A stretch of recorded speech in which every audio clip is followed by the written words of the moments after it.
ساعت به وقت پروگرام 13 و تازه‌ترین تحولات تاجیکستان جهان را من شعله گلخوجه به شما معرفی میکنم. سرخط برنامه امروز 19 ایول. پالاتای حساب خلافکاری‌های 10 منصبداری توجیک را کشف کرده، حالا به تفتیش استفاده مبلغ‌های دولتی در بانک‌ها شروع نموده است.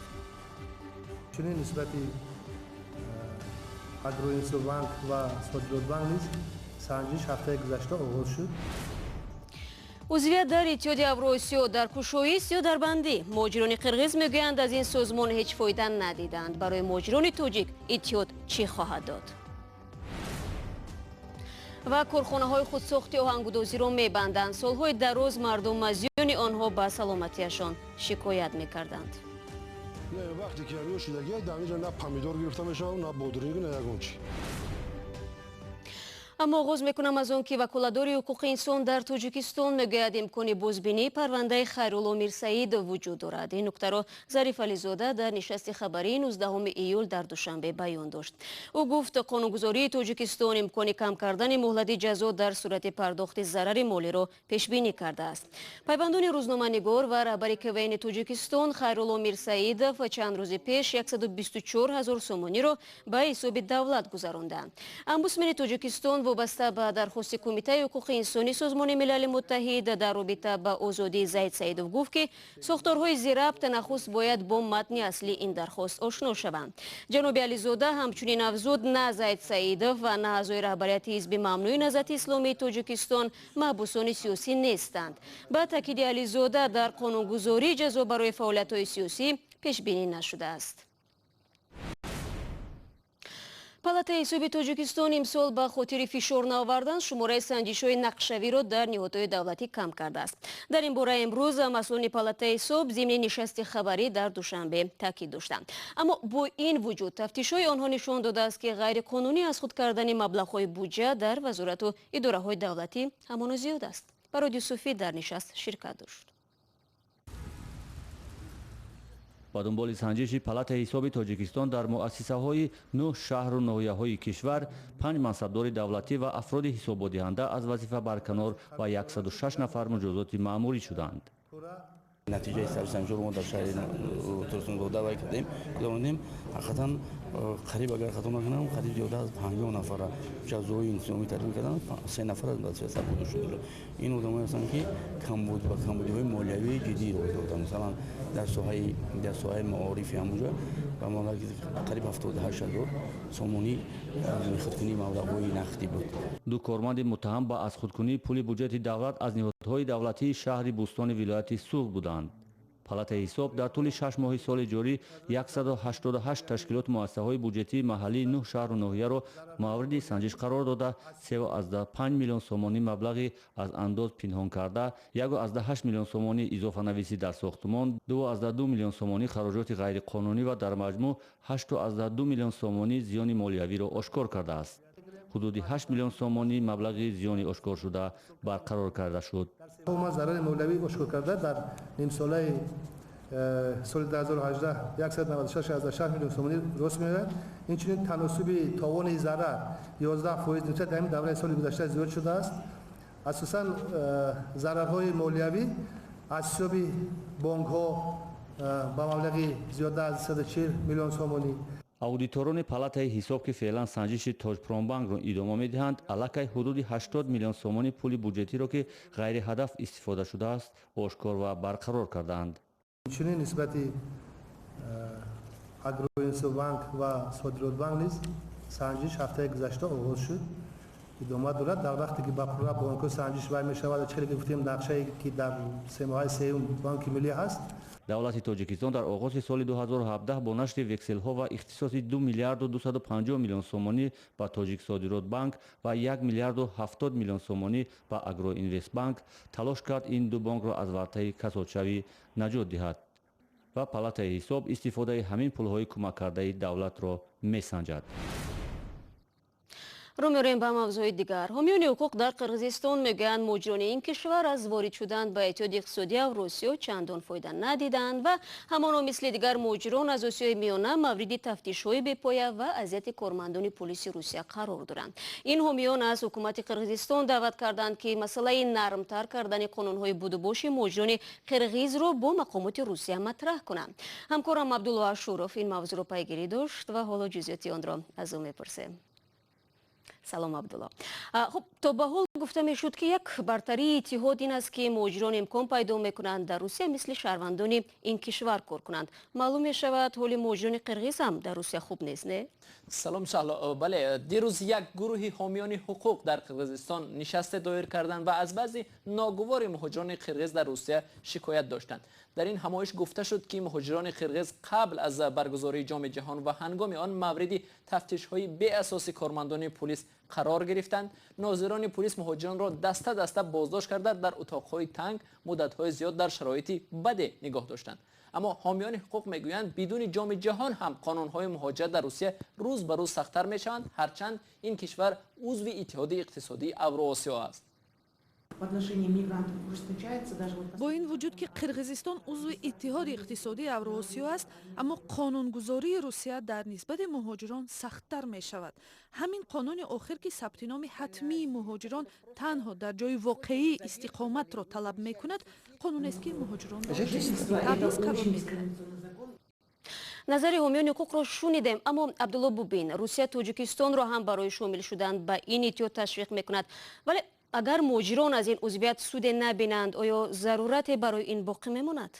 اصلی مسئله هم در همین است شهلا. یک قرطه اساسی روسیه محض مهاجران هستند که توسط آن کرملین کشورهای پسات شوروی را برای پیوستن به اتحاد اقتصادی اوراسیای زیر نظرش تشویق میکند. روسیه از این فشنگ خیلی ماهرانه استفاده میکند. مثلا مهاجران تاجیک هم اکثرا جانبدار پیوستن کشور با اتحاد اقتصادی اوراسیا هستند و با رادیوی آزادی هم زنگ زده میپرسند که تاجیکستان کی به این اتحاد وارد میشود.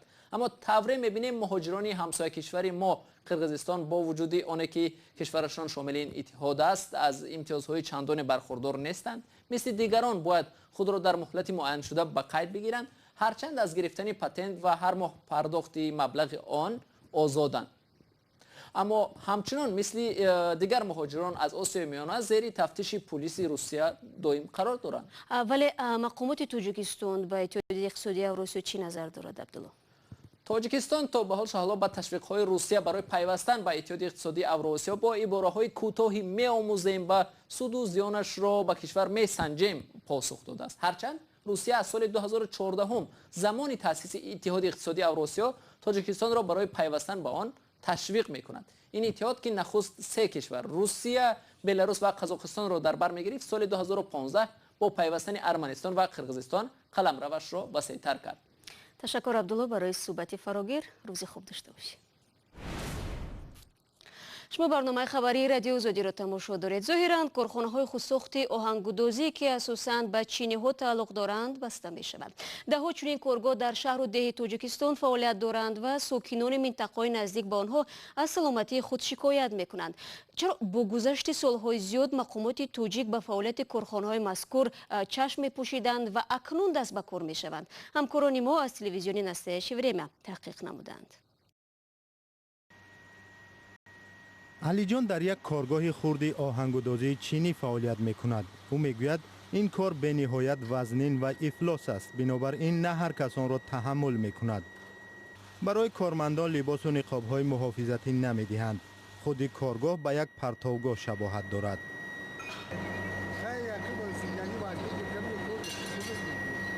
کارخانه دیگری آهنگودازی در مرکز محله جایگیر است. 10 سال می شود ساکنان اینجا برای به جای دیگر کوچانیدن کارگاه در چندین نهادها را کوفته‌اند. مردم میگویند استحصالات ببند و بار هوا و آب را آلوده می کند. کسالی و زاود طرفی جدی تمام میکردن یک سال یک تاش کافی بود چند کس همی دود پود چند کس کسال شده بودن گوداکو.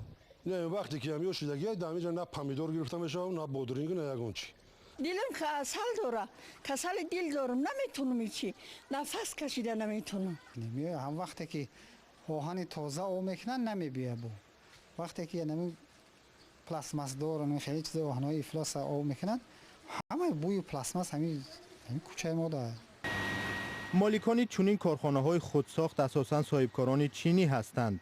سالهای دراز مقامات تاجیک چنین کارگاه‌ها را با وجود نداشتن شرایط سازگار تحمل می‌نمودند، چون که باید طلبات مردم را به مصالح ارزان ساختمانی برآورده می‌نمودند.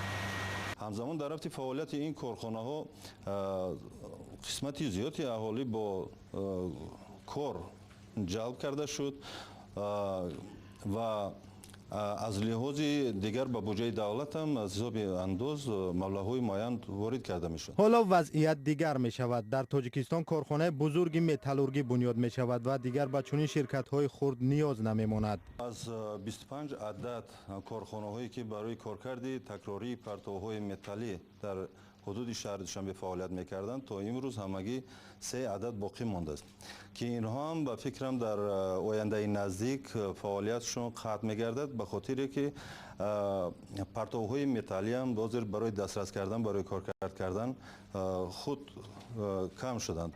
اکثریت کارگاه‌های خرد چینی در بناهای کهنه باقی مانده از زمان شوروی جایگیر شدند. اگر تا 2 سال پیش برقرار کردن این بناهای فرسوده ممکن بود، بعد استفاده آنها از سوی چینی ها غیر امکان شده است. البته به محیط اطراف ضرر جبران ناپذیر رسیده است. برنامه را ادامه میدیم. چند روز اخیر نرخ تربوز در بازارهای تاجیکستان به مراتب بالا رفته است. این محصولات پالایزی را اساساً در جنوب کشور می‌کارند و این سال برخی از کشاورزان برای پرورش آن توکل نکردند. متناسباً کمچینی تربوز به نرخ آن تاثیر گذاشته است. امردین اولیموف موضوع را ادامه می‌دهد. نسیم جان با بقلوف حاصل فراوان و درآمد بی‌سابقه خوشحال کرده است. در خشکسالی امسال که اکثر دهقانان حاصل گرفتن نتوانستند، نسیم جان گرفتن چنین حاصل را معجزه می‌خواند. خریداران ای شهر کلوب بود، از شهر دوشنبه از ولایت سوق اومدن، بیشتر شهر دوشنبه یا ولایت سوق اومدن تربوز را با ولایت سوق تو با دیگر دعوت‌ها سوریده کردن و دولت قرقیزستان ناحیه دوردست امید اومدن. خیلی ما یاد نداشتیم که از ولایت دکتر کریستوف بدخشان بیا با ما تربوز خریدار کنیم. امسال اومدن که تربوز میگیریم، خیلی با حد حال ما هم قسم شدیم، دودیم خیلی کم بیش دودیم شون بودن. نسیم جان میگوید این موسم خرجش نسبت سال قبلی بیشتر شد. زهر خیمیکات ها قیمت شده است، به زمین ها حشرات زیان آورده است و نرخ سوزشواری بالا رفته است. ولی اگر 1 سال پیش برای 1 دانه تربوزش با نرخ 50 درم یا 1 سومانی خریدار میجست، حالا بالای هر دانه تربوزش به قولش جنگ است. از حساب بود و هوا تربوز قریب 15-20 روز دیر پر بسیار زمین‌ها را خیلی همی آفت‌های سیل جزیره بود کرد همه را خیلی همی خیلی دیرتر کشید، هم خیلی نرخ لام امسال خیلی خوب باید. اگه تاش 6,000 چینی خیلی خوبتر، خیلی فایده داره. مثلا چم سوزی امسال کم ترک نرخ قیمت ترک بود، خیلی کم ترک فایده دیدیم. یک تربوز میانه حجم را در بازارهای منطقه کلوب حالا از 10 تا 20 سومانی میفروشند. تاجران برای پیدا کردن محصولات درکاریشان چندین شبها را در صحرا روز میکنند. سبب قیمت شامیه یک جان. هر یک قریب 17 روز هم جایمون نمیو کم تو معیش ایو شکا این هم مسئله شامیه قیمت شده. دوشنبه روی کیسه مکا بسیوتا دوشنبه روی کیسه. نسیم جان تا حال از زمینش 13,000 دانه تربوز چیده است. هر یک تربوزش تا 10-15 کیلوگرم وزن دارد. او میگوید نصیب باشد تا ماه سپتامبر از پالیزش بهره میگیرد. و دوستان ولایت خاتلون یک کارمند پلیس اداره کارهای داخلی نویای دوستی را که در مرگ یک بازداشت شده ابدار دانسته می شود در جستجو قرار داد. او را به مرگ طالب جان دوستف یک ساکن 50 ساله این نویه متهم میکنند. محمدالله ایدیف با شرط بیرون نشدن از محل زیست در آزادی قرار داشت ولی پروندهش در دادگاه بررسی میشد. نصرالله محمودزاده دوستان ولایت خاتلون روز 19 ایول در نشست مطبوعاتی گفت او با بهانه بیماری به امروفه دادگاهی حاضر نشده، بعداً معلوم گشته است که او فرار کرده است.